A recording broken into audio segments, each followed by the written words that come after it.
나는 왜 사람으로 태어났을까? 계속 살아가야 하는 이유는 뭘까? 눈에 보이는 이 세계가 전부일까? 제 삶의 한 자락에는 항상 근원적 의문이 자리 잡고 있었는데요. 그래서인지 생활은 늘 시시하고 지루했습니다. 하지만 마음의 허기를 채우기 위한 노력은 멈추지 않았습니다.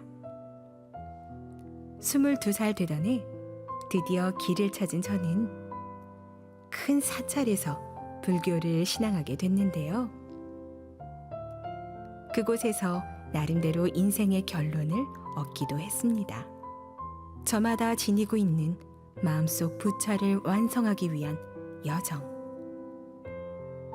그러나 어디에서나 들을 수 있는 보편적인 말일 뿐 제가 찾는 간절함에 대한 해답은 아니었습니다. 이것 말고 다른 무언가가 있을 텐데. 갈증에 허덕이던 저는 우연한 기회에 한 스님과 이야기를 나누게 되었는데요. 그분은 제 이야기를 다 듣고 난 후 한 사찰의 대중 선방을 찾아가 공부해 보라고 말하는 것이었습니다. 그게 뭐예요? 돌을 닦는 것입니다.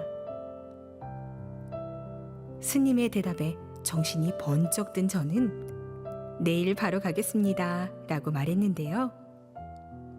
그 스님은 다음날 저를 그곳으로 인도해 주었습니다.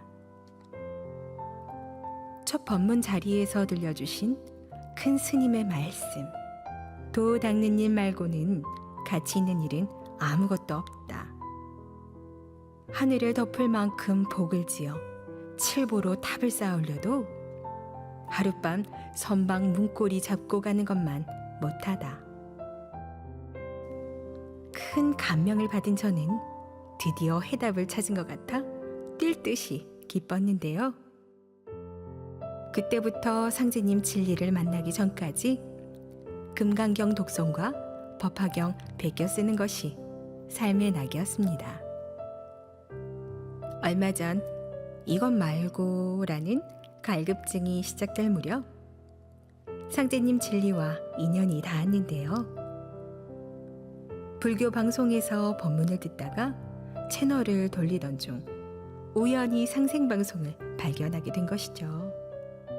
마침 환단곡이 북콘서트가 방송되고 있었는데요. 한 단체가 뿌리를 찾기 위해 역사 유적지를 답사하고 그 내용과 결과를 방송하고 있다는 것이 신기하면서 흥미로웠습니다.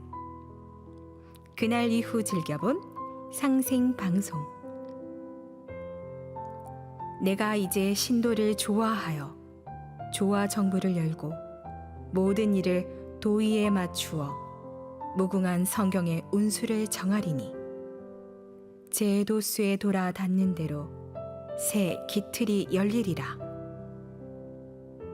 역사 관련 내용뿐 아니라 우주의 주제자가 조화 성경의 운수를 정해 놓으셨다는 도전 성구도 알게 됐는데요. 옛날에 읽었던 탄어 선사의 글이 생각나는 것이었습니다. 기울어진 지축이 바로 서는 날이 올 것이라는 내용이었는데요. 하늘 밖에 하늘이 있고 세상 밖에 또 다른 세상이 있지 않을까? 어쩌면 이곳에서 해답을 찾을 수 있을지도 몰라. 그러던 어느 날 친하게 지내던 고향 친구가 대순진리회를 소개해 주었는데요. 이미 상생방송에 익숙해진 덕분에 흔쾌히 따라 나섰습니다. 하지만 막상 가보니 체계는커녕 제가 찾던 의문의 해답은 찾을 수 없었습니다. 밝은 기운이 느껴지지 않은 것도 당연한 일이었습니다. 실망한 채 돌아와 시간을 보내던 제게 문득 뇌리를 스치는 것이 있었는데요. 상생방송을 시청하면서 눈여겨본 증산도 도장이라는 말이 생각난 것이죠. 어차피 상제님 진리를 알려면 도장을 찾아가 보는 것이 맞겠다. 다음 날 일찍 분주하게 서둘러 집과 가까운 부산 광안도장을 방문했습니다. 마침 아침 청소를 하고 계신 분을 만난 저는 상제님 진리를 알고 싶어서 왔습니다 라고 말씀드렸는데요.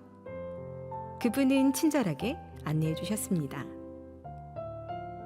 나중에 알고 보니 도장 수호사님이셨는데요.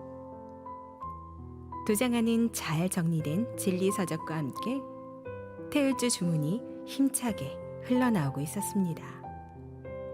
무엇보다 제가 찾던 밝은 기운이 넘쳐나는 것을 느낄 수 있었습니다. 다음 날부터 아침마다 도장에서 진리 공부를 시작했는데요. 천지공사 장소와 목격자들의 증언을 엮은 도전. 밤새워 읽으면서 마치 현장에 있는 듯 생동감을 느낄 수 있었습니다.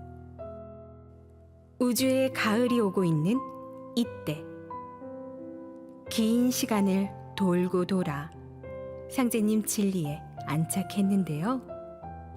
모든 것이 감사할 따름입니다.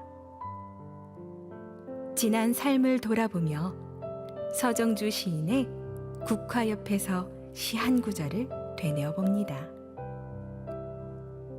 한 송이의 국화꽃을 피우기 위해 봄부터 소쩍새는 그렇게 울었나 보다.